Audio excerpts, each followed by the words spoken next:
ओम शांति। आज 18 दिसंबर 2023 बाबा के मधुर महावाक्य हैं। प्रातः मूल्य ओम शांति। बाप दादा मधुवन। बोले बाबा, मीठे बच्चे, आत्मा और परमात्मा का मिलन ही सच्चा सच्चा संगम अथवा कुंभ है। इसी मिलन से तुम पावन बनते हो। यादगार में फिर वह मेला मनाते हैं। प्रश्न है, तुम बच्चों में किस बात की बहुत बहुत सियानप चाहिए? उत्तर, ज्ञान की जो नाजुक बातें हैं उन्हें समझाने की बहुत सियानप चाहिए। युक्ति से ज्ञान मार्ग और भक्ति मार्ग को सिद्ध करना है। ऐसे समझाना है जैसे चूहा फूंक भी देता है और काट भी लेता है। तो सर्वस्वी की युक्तियां रचनी है। कुंभ के मेले पर प्रदर्शनी लगाकर अनेक आत्माओं का कल्याण करना है। पतित से पावन होने की युक्ति बतानी है। गीत, इस पाप की दुनिया से कहीं और ले चल। ओम शांति।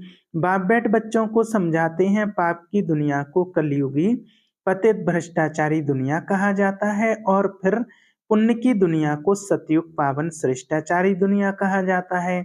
परम आत्मा ही आकर पुण्यात्मा पवित्रता आत्मा अथवा पुण्य की दुनिया बनाते हैं। मनुष्य पुकारते हैं पतित पावन बाप को, क्योंकि खुद पावन नहीं है। अगर समझते पतित पावनी गंगा है, वह त्रिवेणी है, फिर पुकारते क्यों हैं कि हे पतित पावन आओ?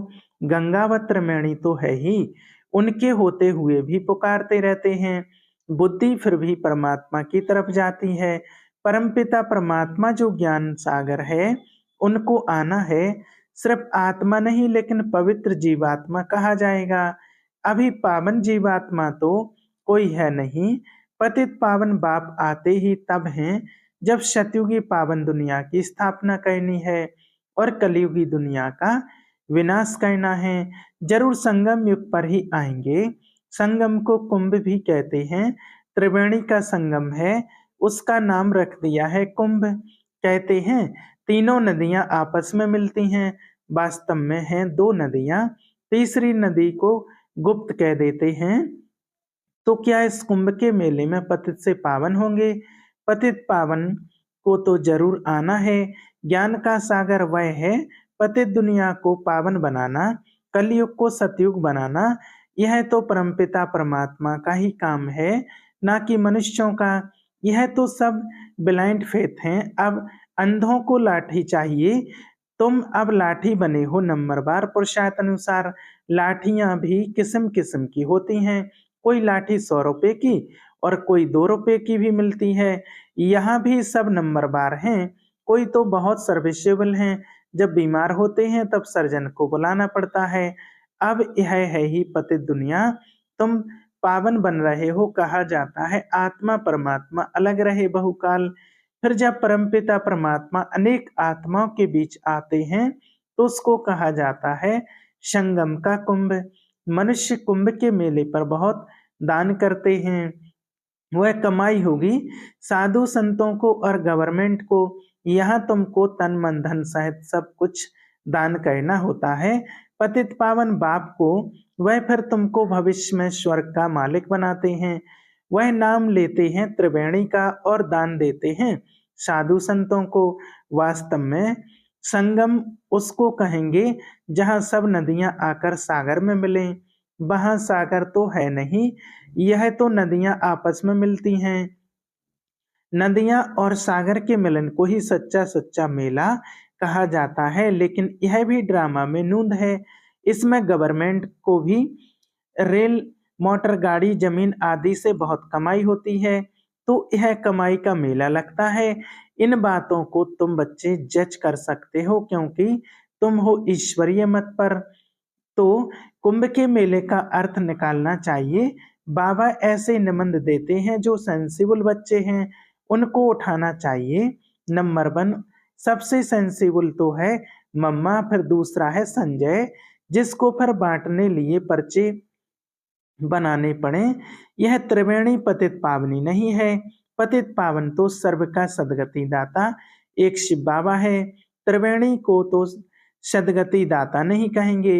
यह नदियां तो हैं ही, आने की बात नहीं। गाते हैं पतित पावन आओ, आकर पावन बनाओ। तो यह पर्चे निकालने चाहिए। बहनों भाइयों, क्या पतित पावन ज्ञान सागर परमपिता परमात्मा है या यह नदियां? यह तो सहदेव हैं। परमात्मा को तो पुकारा जाता है आने के लिए। वास्तव में पतित पावन तो एक परमात्मा है। आत्मा और परमात्मा अलग रहे बहुकाल, वही सदगुरु आकर सबको सदगति दे वापस ले जाते हैं। ज्ञान स्नान तो वास्तव में परमपिता परमात्मा से करना चाहिए। पावन दुनिया की स्थापना परमपिता परमात्मा कराते हैं। तुम उसे जानते नहीं हो। भारत जब श्रेष्ठाचारी था तब उसमें देह अभिमानी देवताएं रहते थे। उसे शिवालय कहा जाता था। अब कुंभ पर जाकर बच्चों को प्रदर्शनी लगानी चाहिए समझाने के लिए। समझाना है पतित पावन एक बाप है। वह कहते हैं मैं आता ही तब हूँ जब पतित से पावन बनाना होता है तो प्रतिज्ञा करनी पड़े।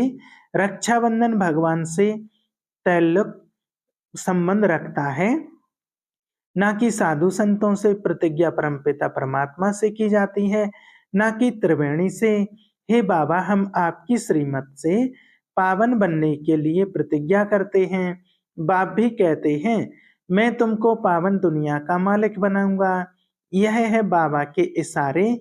इसमें सर्विस करने वाले बहुत तीखे चाहिए। चित्र भी और बनाने पड़े। इसके लिए अच्छा मंडप लेना पड़े। तुम्हारे दुश्मन भी बहुत निकलेंगे।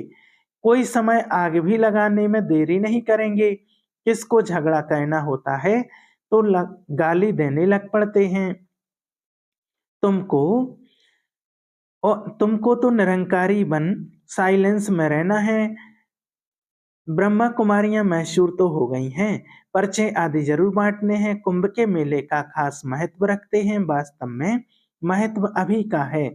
यह भी ड्रामा का खेल है। वहां से भी कोई का कल्याण हो सकता है, परंतु मेहनत लगती है।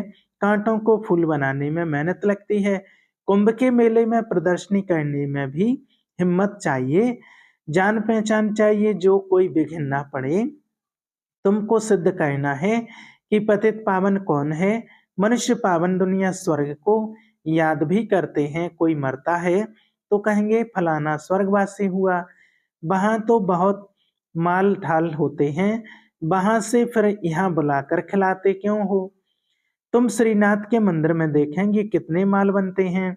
अब श्रीनाथपुरी और जगन्नाथपुरी वास्तव में एक ही बात, परंतु वहां श्रीनाथ द्वारे में खड़े देखेंगे तो बहुत वैभव बनते हैं और जगन्नाथपुरी में सिर्फ फीके चावल का भोग लगता है, घी आदि कुछ नहीं पड़ता है। यह फर्क बताते हैं। गोरा है तो ऐसा माल और सांवरा है तो यह सूखा चावल। राज बड़ा अच्छा है, यह बात बैठ समझाते हैं। श्रीनाथ द्वारे में इतना भोग लगाते हैं तो फिर पुजारी लोग दुकान में बेचते भी हैं। उन्हों की कमाई का आधार भी उस पर है, मिलता मुफ्त में है, फिर कमाते हैं। देखो कितनी अंधश्रद्धा की बात है। यह तो भक्ति मार्ग, ज्ञान मार्ग, सदगति मार्ग है। गंगा स्नान से थोड़ी ही सदगति होती है। बड़ा युक्ति से समझाना है, जैसे चूहा फूंक देकर काटता है। बड़ी ही सियानप चाहिए समझने और फिर समझाने की। कितनी नाजुक बातें हैं। मनुष्य कहते हैं कि हे परमपिता परमात्मा, तुम्हारी गत मत तुम ही जानो। इसका अर्थ तो समझते ही नहीं। तुम्हारी श्रीमत से जो सदगति मिलती है वह तुम ही कर सकते हो और कोई कर ना सके। सर्व का सदगति दाता एक है। सर्व अक्षर जरूर डालना है। समझाया बहुत जाता है, परंतु समझाने वाले तो बहुत थोड़े निकलते हैं। प्रजा तो बहुत बनती रहती है। मनुष्य खुदा के नाम पर दान पुण्य करते हैं तो एक जन्म के लिए फल मिल जाता है। यहाँ तो 21 जन्म के लिए मिलता है। ईश्वर अर्थ दान करने से ताकत मिलती है। यह ईश्वर को जानते ही नहीं तो ताकत ही नहीं रही है। हिंदुओं के गुरु गोसाई तो ढेर हैं, क्रिश्चियन का देखेंगे तो एक है। एक का कितना रिगार्ड है। रिलीजन इज माइट कहा जाता है। अभी तुमने रिलीजन को समझा है तो कितनी ताकत मिलती है। बाबा कहते हैं बच्चे सबको यही वशीकरण मंत्र दो। बच्चों को बाप कहते हैं तुम जहां से आए हो उसे याद करो। तो अंतमति सुगति हो जाएगी। बाप को याद करने से ही पावन बन सकते हो। बाप दग्ध हो, पाप तुम्हारे दग्ध होंगे। बाप और वर्षे को याद करना है, जिससे सारा चक्र बुद्धि में आ जाता है। ग्रस्त व्यवहार में रहते देह के सर्व संबंधों से बुद्धि निकाल बाप के साथ जोड़ने का पुरुषार्थ करना है, जो फिर अंत समय भी वही याद पड़े। और कोई की याद पड़ी तो सजा खानी पड़ेगी और पद भी कम हो जाएगा। तो वास्तव में कुंभ कल्प के संगम को कहा जाता है। जब आत्माएं और परमात्मा मिलते हैं, आत्मा ही आकर राजयोग सिखाते, परमात्मा आकर के वह पुनर्जन्म रहित, परंतु बच्चे भी समझते नहीं, श्रीमत पर चलते नहीं, तो बेड़ा पार कैसे हो। बेड़ा पार होना माना रजाई पद पाना। श्रीमत से ही रजाई मिलती है, श्रीमत पर नहीं चलते तो आखिर खत्म हो जाते हैं। सजनिया साथ में वह चलेंगी जिसका दीपक जगा हुआ होगा, जिनके दीवे बुझे हुए हैं वह साथ में थोड़ी चलेंगे, अनन्य बच्चे ही चलेंगे। बाकी तो नंबरवार पिछाड़ी में आएंगे, लेकिन पवित्र तो सब बनेंगे। सब आत्माएं भी एक जैसी ताकत वाली नहीं हो सकती। हर एक आत्मा का पार्ट अपना अपना है, एक जैसा पद नहीं मिल सकता। अंत में सबका पार्ट क्लियर हो जाएगा। झाड़ कितना बड़ा है, कितने मनुष्य हैं, मुख्य तो जो बड़े बड़े टाल टालियां हैं वह देखने में आएंगे। मुख्य फाउंडेशन बाकी तो बाद में आते हैं, उनमें ताकत कम होती है। स्वर्ग में सभी नहीं आ सकते हैं, भारत ही हेवन था सो नहीं है। ऐसे नहीं कि भारत में के बदले जापान खंड हेवन हो जाएगा, ऐसे हो नहीं सकता।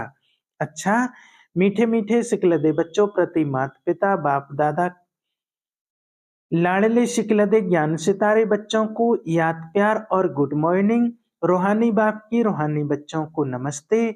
हम रूहानी बच्चों की रूहानी बाप दादा को याद प्यार और गुड मॉर्निंग, नमस्ते। शुक्रिया बाबा, शुक्रिया। रात्रि क्लास बच्चों को समझाया गया है, और धर्म स्थापक कोई सभी का कल्याण नहीं कर सकते हैं, वह आते हैं सभी को ले जाते हैं। जो लिबरेट कर गाइड करते हैं उनका ही गायन है, वह भारत में ही आते हैं। तो भारत सभी से ऊंच देश ठहरा, भारत की बहुत महिमा करनी है। बाप ही आकर सर्व की सदगति करते हैं, तब ही शांति होती है। विश्व में शांति थी सृष्टि के आदि में, स्वर्ग में एक धर्म था, अभी अनेक धर्म हैं। एक ही आकर शांति स्थापन करते हैं, कल्प पहले मिसल करते हैं।